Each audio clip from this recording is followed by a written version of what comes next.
28 सीटों पर होने जा रहे उपचुनाव में बीजेपी ने अब हिंदुत्व का कार्ड खेल दिया है। कैबिनेट मंत्री उषा ठाकुर ने आज इंदौर में कहा कि सारा कट्टरवाद और सारे आतंकवादी मदरसों में पले बड़े हैं। ऐसे में उन मदरसों को बंद कर देना चाहिए जो राष्ट्रवाद में बाधक हैं।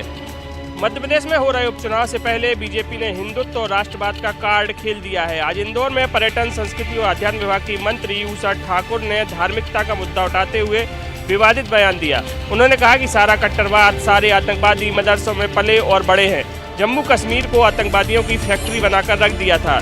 ऐसे मदरसे बंद कर दिए जाने चाहिए जो राष्ट्रवाद में बाधक हैं। असम ने तो ये करके भी दिखा दिया है। उषा ठाकुर यही नहीं रुकी, उन्होंने कहा कि मदरसों की शासकीय सहायता बंद कर देनी चाहिए। वक्फ बोर्ड अपने आप में सक्षम संस्था है। यदि कोई निजी तौर पर अपने धार्मिक संस्कार देता है तो इसमें हमारा संविधान छूट देता है, लेकिन संविधान की अलग परिभाषा करना गलत है। धर्म आधारित शिक्षा कट्टरता पनपा रही है और विद्वेष का भाव फैला रही है। सब बच्चों को सामूहिक रूप से समान शिक्षा देनी चाहिए। उन्होंने ये भी कहा कि मदरसों में मध्याह्न भोजन भी बंद होना चाहिए। साथ ही मौलवियों और इमामों को दिया जा रहा वेतन भी बंद कर देना चाहिए। कांग्रेस की सरकार दूसरे वर्गों का हक छीनकर इन्हें वेतन दे रही थी। महिला अपमान के मुद्दे के बाद अब बीजेपी ने हिंदू कट्टरवाद का मुद्दा तो उछाल दिया है, लेकिन आगामी चुनाव में उसको इसका कितना फायदा मिलेगा ये तो आने वाला वक्त ही बताएगा। पूर्व मुख्यमंत्री कमलनाथ के इमरती देवी को आइटम बताए जाने के बाद मचा सियासी बवाल थमने का नाम नहीं ले रहा है। अब राहुल गांधी ने इस पूरे मामले को लेकर कमलनाथ के बयान को दुर्भाग्यपूर्ण बताया है। राहुल गांधी ने कहा है कि वो इस तरीके की भाषा और शब्दों के इस्तेमाल पर आपत्ति जताते हैं। कमलनाथ उनकी पार्टी से जुड़े हुए नेता हैं, लेकिन इस तरीके के शब्दों का इस्तेमाल, असम्मानीय शब्दों का इस्तेमाल वो पसंद नहीं करेंगे। राहुल गांधी के इस पूरे मामले को लेकर आपत्ति जताने पर कमलनाथ की भी प्रतिक्रिया निकल कर आई है। कमलनाथ ने कहा है कि राहुल गांधी ने इस पूरे मामले पर जो कहा है वो उनकी निजी राय है, लेकिन वो इस पूरे मामले को लेकर खेद जता चुके हैं और अब इस पूरे मामले पर इमरती देवी से माफी मांगने का सवाल नहीं उठता है। वहीं बीजेपी लगातार कमलनाथ पर हमलावर है। मुख्यमंत्री शिवराज सिंह चौहान ने एक बार फिर कमलनाथ पर निशाना साधा है। मुख्यमंत्री ने आज एक चुनावी सभा को संबोधित करते हुए कहा कि इस पूरे मामले को लेकर राहुल गांधी ने माफी जरूर मांगी है, लेकिन कमलनाथ को क्या अब पार्टी के प्रदेश अध्यक्ष पद पर रहना चाहिए, ये एक बड़ा सवाल है। चुनावी माहौल में वादों से ज्यादा विवादित बयान सुर्खियां बटोर रहे हैं। बीजेपी प्रत्याशी बिसाहुलाल सिंह के विवादित बयान को लेकर राज्य महिला आयोग ने उन्हें नोटिस जारी किया है। बीजेपी प्रत्याशी बिसाहुलाल सिंह के विवादित बयान ने तूल पकड़ लिया है और इस बयान के बाद अब उनकी मुश्किलें बढ़ती हुई नजर आ रही हैं। अनूपपुर से रिटर्निंग अधिकारी ने बीजेपी को नोटिस जारी कर उनके बयान पर जवाब मांगा है। तो कह सकते हैं कि अब बिसाहुलाल सिंह चारों तरफ से घिरते हुए नजर आ रहे हैं। वहीं राज्य महिला आयोग ने भी उन्हें एक नोटिस जारी किया है और उस पूरे मामले में उनसे स्पष्टीकरण मांगा है। इस पूरे मामले को लेकर गृह मंत्री नरोत्तम मिश्रा ने उनके बयान पर खेद व्यक्त किया है, मगर कांग्रेस अभी भी बिसाहुलाल सिंह के बयान को लेकर कहीं न कहीं राजनीति को आगे बढ़ा रही है। हालांकि बयान देने के बाद भी बिसाहुलाल सिंह अपने बयान पर अभी डटे हुए हैं। उनकी ओर से गृह मंत्री नरोत्तम मिश्रा ने बयान पर खेद व्यक्त किया है। पर्दे के पीछे रहकर काम करने वाले दिग्विजय सिंह अब उपचुनाव की पूरी फिल्म में सामने आए हैं। पार्टी ने उन्हें चुनाव आयोग से जुड़े मामलों की नई जिम्मेदारी दी है। अब दिग्विजय सिंह का आयोग से जुड़े मसलों पर फोकस रहेगा। इसमें खासतौर पर विरोधी दलों को आयोग के माध्यम से घेरने की तैयारी की जाएगी ताकि विरोधियों पर दबाव बनाया जा सके। प्रदेश कांग्रेस कमेटी के अनुसार अशोकनगर, गुना और ब्यावरा सीट पर भी प्रचार का जिम्मा दिग्विजय सिंह को दिया गया है। इन सीटों पर कांग्रेस प्रत्याशियों के लिए दिग्विजय सिंह प्रचार करेंगे। वहीं बीजेपी भी अपने नए प्लान के तहत बूथ स्तर पर सम्मेलन कर वोटरों को लुभाने की कोशिश कर रही है। उपचुनाव में बीजेपी लगातार दिग्विजय सिंह की भूमिका को लेकर सवाल खड़े कर रही थी। हालांकि अब नई जिम्मेदारी देके कांग्रेस ने बीजेपी को चुप करने का काम किया है। केंद्र सरकार की नीतियों के विरोध में आज रतलाम रेल मंडल के प्रमुख स्टेशनों पर वेस्टर्न रेलवे मजदूर संघ और NFIR ने जमकर प्रदर्शन किया है। इन कर्मचारी संगठनों ने मांग की है कि केंद्र सरकार रेलवे का निजीकरण तत्काल बंद करे। 2019 और सन 2020 के बोनस के साथ ही रेलवे कर्मचारियों को महंगाई और दूसरे अलाउंस का भुगतान जल्दी किया जाए। इसी के साथ प्रदर्शनकारियों ने रेलवे की नई पेंशन योजना को रद्द कर सभी कर्मचारियों के लिए पुरानी पेंशन योजना को जारी किए जाने की भी मांग की है। इन कर्मचारियों ने रात्रिकालीन भत्ते में सीलिंग लगाना बंद करने और युवाओं को रेलवे में जल्द रोजगार दिए जाने की मांग की है। रतलाम रेल मंडल के इंदौर, उज्जैन, महू, दाहोद सहित चित्तौड़गढ़, नीमच और नागदा सहित कई स्टेशनों पर आज यह विरोध प्रदर्शन किया गया है। वेस्टर्न रेलवे मजदूर संघ और NFIR ने आज केंद्र सरकार को खुले रूप से चेतावनी दी है कि अगर उनकी मांगों को नहीं माना गया तो वे पूरे प्रदेश में और देश में चरणबद्ध रूप से आंदोलन करेंगे।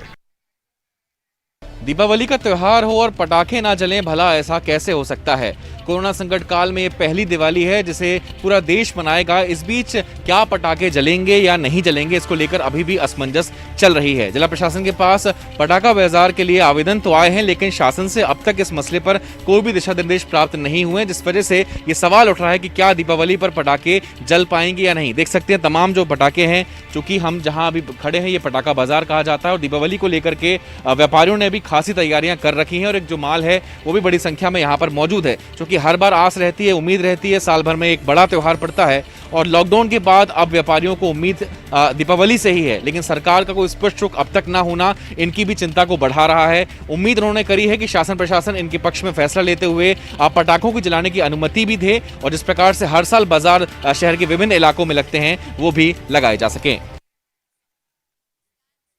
रायपुर बिलासपुर मुख्य मार्ग पर बने छोकरा नाला के ऊपर जो वर्षों पुराना पुल बना हुआ था उसे 82 किलो विस्फोटक लगाकर उसे धराशायी कर दिया गया है। यह पुल जर्जर हो गया था और लगातार शिकायतें भी मिल रही थी। आम राहगीरों के लिए ये मुसीबत बन गई थी, जिसे एक्सपर्ट की टीम ने जो है धराशायी कर दिया है। 82 किलो जो विस्फोटक इसमें लगाए गए थे और बाकायदा ड्रिल पद्धति से विस्फोटक लगाया गया था, जिसके बाद देर रात उसे जो है धराशायी कर दिया गया। जब पुल को विस्फोटक से उड़ाया जा रहा था उस दौरान पुलिस की टीम भी वहां पर मौजूद थी। सुरक्षा के पुख्ता इंतजाम किए गए थे। ये नेशनल मार्ग को जोड़ने वाला इस पुल को ढा दिया गया है और इसके बाद अब 12 मीटर जो चौड़ा पुल, नया पुल बनेगा जो 3 लेन होगा, उसके निर्माण को गति मिलेगा। और ये पुल को ढहाने का मकसद सिर्फ यही था कि ये जर्जर हो चुका था।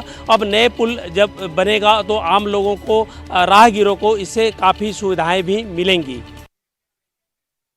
करीब महीने भर पहले उड़ान योजना के अंतर्गत जगदलपुर से फ्लाइट की सेवा शुरू की गई थी और उसका अच्छा प्रतिसाद जो है वो देखने को मिल रहा है।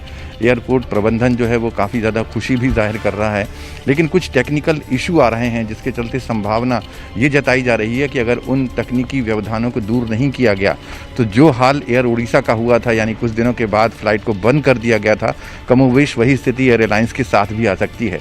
बताया जा रहा है कि जब फ्लाइट शुरू की गई थी उस समय जो निर्धारित टाइम था वो सुबह 9 बजे से हैदराबाद से फ्लाइट उड़ान भरने का था और 10 बजे यहाँ पहुँचने का था, लेकिन विजुअलिटी जो है वो काफ़ी ज़्यादा बाधा उत्पन्न कर रही है। यानी जो विजुअलिटी रायपुर में 1500 के आसपास मिलती है, यहाँ से पड़ोसी जो उड़ीसा प्रांत जुड़ा हुआ है, झारसुगड़ा है, वहाँ पर 1400 में काम हो जाता है, लेकिन बस्तर में जब फ्लाइट आती है तो विजुअलिटी 5000 के आसपास चाहिए होती है। और उसके लिए बहुत सारी तकनीकी दिक्कतें ये भी आ रही हैं कि जो ATR है वो मैनुअल काम करता है और भी जो संसाधन चाहिए है, मसलन अप्रोच लाइट की ज़रूरत पड़ती है, ADVR की ज़रूरत पड़ती है। ऐसी तकनीकी जो चीज़ें हैं वो एयरपोर्ट में उपलब्ध नहीं है और यही वजह है कि फ़्लाइट को जो है अपने निर्धारित समय से 1.5 घंटे विलंब करना पड़ रहा है। ये प्रक्रिया बीते 1 हफ्ते पहले शुरू हुई, जब विजिबिलिटी को लेकर के समस्या उत्पन्न हुई तो फ़्लाइट कैंसिल ना हो उसके चलते टाइम को जो है आगे बढ़ाया गया। अब माना ये जा रहा है कि 25 अक्टूबर के बाद से एक निर्धारित टाइम यानी 1.5 घंटे का विलंब जो है वो तय किया जाएगा और ऐसा इसलिए कि जो फ्लाइट शुरू है वो नियमित चलती रहे, क्योंकि अगर विजिबिलिटी की समस्या आती है तो निश्चित तौर पर, चूँकि अभी आने वाले समय में ठंड का मौसम और ज़्यादा होने वाला है और बस्तर का जिस तरह का क्लाइमेट होता है कि यहाँ पर 9-10 बजे तक फॉग जो है वो काफ़ी ज़्यादा होता है और उसमें उड़ान भरने में हवाई जहाज़ को दिक्कत होती है। इन तमाम चीज़ों को देखते हुए लगातार इस ओर प्रशासन का, राज्य सरकार का और इसके अलावा जो एयरपोर्ट अथॉरिटी प्रबंधन है उनसे ये गुजारिश की जा रही है कि वो इन तकनीकी व्यवधानों को दूर करें, उसके बाद ही फ्लाइट सेवा जो है निर्बाध गति से चल सकती है। हालांकि सबसे अच्छी बात यह है जगदलपुर के लिए कि जिस तरह की चिंता थी यहाँ पर यात्रियों की संख्या नहीं मिलेगी, लेकिन जिस दिन से फ्लाइट शुरू हुई है उस दिन से 50 के आसपास यात्री जो हैं हर दिन एयर एलायंस को मिल रहे हैं हैदराबाद से ही कमोवेश इतनी ही संख्या होती है और रायपुर से आने और जाने वालों की भी संख्या लगभग इतनी ही होती है। यानी यात्रियों की संख्या में लगातार इजाफा हो रहा है और उससे संभावना ये भी बढ़ गई हैं कि एक फ़्लाइट की जगह और भी फ़्लाइट शुरू होनी चाहिए। लेकिन सबसे बड़ी जो दिक्कतें हैं वो यही कि अगर तकनीकी व्यवधानों को दूर नहीं किया गया तो दूसरी जो संभावनाएं बन रही हैं, जैसा कि कयास ये भी लगाए जा रहे हैं कि इंडिगो की फ़्लाइट भी जो है वो यहाँ से उड़ान भर सकती है। लेकिन उसके पीछे सबसे अहम वजह जो होगी वो यही कि तकनीकी दिक्कतों को जब तक दूर नहीं किया जाएगा तब तक भविष्य की जो उड़ान की संभावनाएं हैं वो धूमिल होती नजर आएंगी। मजदूरों का पलायन लगातार शुरू हो रहा है और गांव-गांव से लोग बाहर जाने के लिए अपने काम की तलाश में निकल रहे हैं। हज़ारों की संख्या में लोग मजदूरों का पलायन हो रहा है और यहाँ किसी प्रकार की रोजगार की व्यवस्था नहीं होने के कारण लोग बाहर जाने लगे हैं। मनरेगा मजदूर के तहत केवल ज़िले में 70,000 जॉब कार्ड बनाए गए हैं, जबकि 2,70,000 मजदूर बाहर से आए थे, जिसके कारण लोगों को रोजगार नहीं मिल रहा है और लोग बाहर जाने के लिए बेताब हैं। किसी प्रकार की पंचायतों में काम नहीं है और लोग पलायन के लिए बड़े बड़े शहरों में रुक कर रहे हैं। प्रदेश के पहले इंटरनेशनल हॉकी स्टेडियम का शुभारंभ प्रदेश के तत्कालीन मुख्यमंत्री रमन सिंह ने 20 जनवरी 2014 को किया था, जिसके बाद इस हॉकी की नर्सरी कहे जाने वाले राजनांदगांव की पहचान तो पूरे देश में है और इसकी पहचान को और चार चांद लगने की बात सामने आ रही थी। खेल प्रेमी और खिलाड़ियों में उत्साह का माहौल था, लेकिन स्थिति अब बदलती हुई नज़र आ रही है। मेरे पीछे आप देख सकते हैं इंटरनेशनल हॉकी स्टेडियम अपनी बदहाली की ओर अब लगातार अग्रसर होता जा रहा है।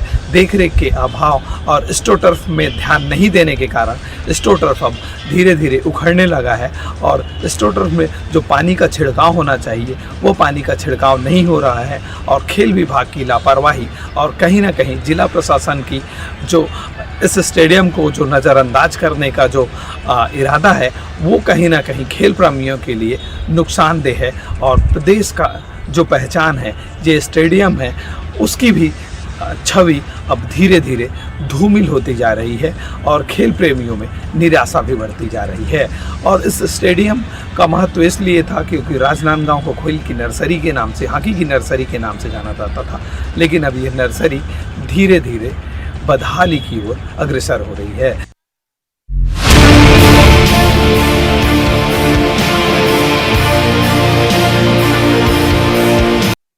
दुर्ग जिले में कोरोना की रफ्तार थमने का नाम नहीं ले रही है। दुर्ग जिले में रोजाना करीब 250 मरीज कोरोना संक्रमित मिल रहे हैं। इसी तरह से मौतों का आंकड़ा भी थमने का नाम नहीं ले रहा है। दुर्ग जिले में यदि वर्तमान की बात किया जाए तो दुर्ग जिले में करीब 15,500 संक्रमित मरीज मिल चुके हैं। इसी तरह से करीब 440 लोगों की मौत हो चुकी है। लेकिन सबसे अच्छी बात यह है कि रिकवरी रेट में भी बढ़ोतरी हुई है। करीब 12,500 से 13,000 लोग रिकवर होकर बाहर आ गए हैं। तो इस तरह से जो एक्टिव मरीजों की संख्या करीब 2,500 के आसपास है।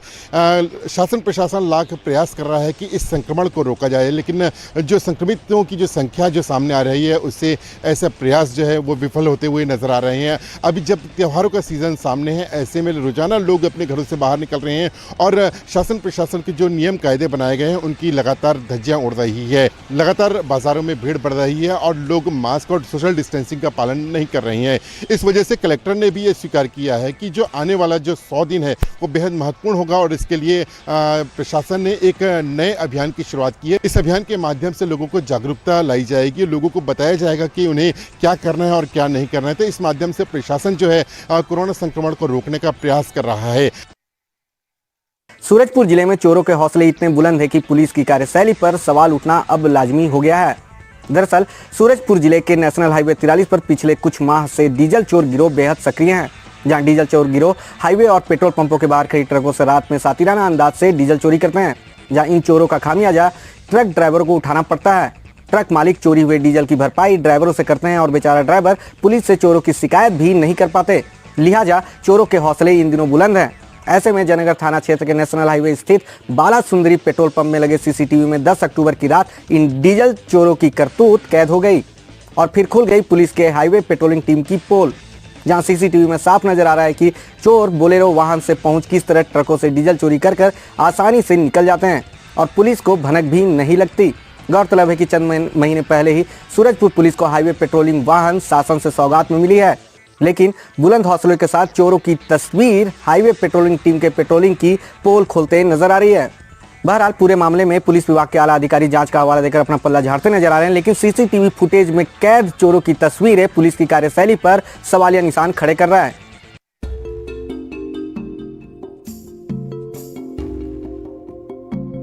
सुकमा जैसे घोर नक्सल प्रभावित जिले में मुख्यमंत्री हाट बाजार क्लिनिक योजना वरदान साबित हो रही है। इन इलाकों के गांवों में ना तो अस्पताल हैं और ना ही ग्रामीणों में जागरूकता, जिसके कारण ग्रामीणों को छोटी मोटी बीमारी में जिला मुख्यालय आना पड़ता था।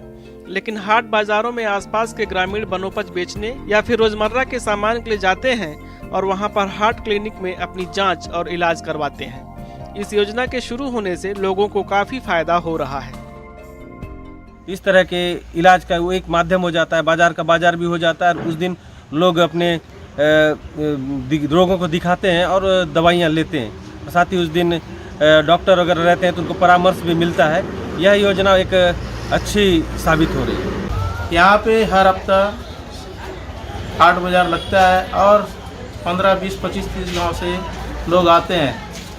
स्वास्थ्य विभाग से अच्छी सेवा यहाँ पे डॉक्टर साहब लोग दे रहे हैं। जिले के साप्ताहिक बाजारों में अंदरूनी इलाकों के करीब 2 दर्जन से ज्यादा गांव के ग्रामीण पहुंचते हैं। इन ग्रामीणों में सामान्य के साथ ही गंभीर बीमारी होती है, लेकिन जानकारी के अभाव में आदिवासी ग्रामीण ना तो सही समय पर इलाज करा पाते हैं और ना ही दवाई ले पाते हैं, जिसके चलते छोटी छोटी बीमारी विकराल रूप ले लेती है। लेकिन मुख्यमंत्री भूपेश बघेल के प्रयासों के चलते मुख्यमंत्री हाट क्लिनिक योजना का लाभ हजारों आदिवासी ग्रामीणों को मिल रहा है। वर्तमान में फैली वैश्विक महामारी कोरोना से लेकर तमाम बीमारियों की जांच और इलाज की यहां निःशुल्क व्यवस्था है। ये खेलापाल में हर फ्राइडे ये हाट बाजार होता है, जिसमें हम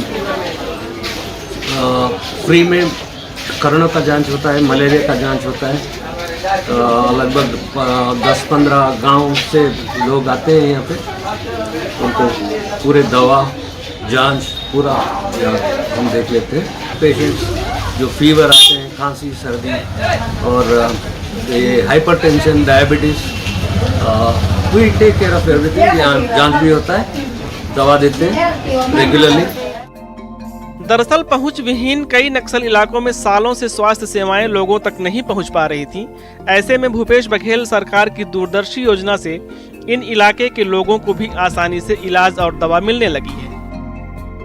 यहाँ पर सरकार ने हाट बाजारों में क्लिनिक के लिए शेड नुमा कमरा बनवाया है, जहाँ पर डॉक्टरों और नर्सों के बैठने और दवाई रखने का इंतजाम किया गया है। वहीं मुफ्त इलाज और दवा मिलने से लोगों में काफी खुशी है और लोग सरकार की इस योजना की जमकर तारीफ भी कर रहे हैं।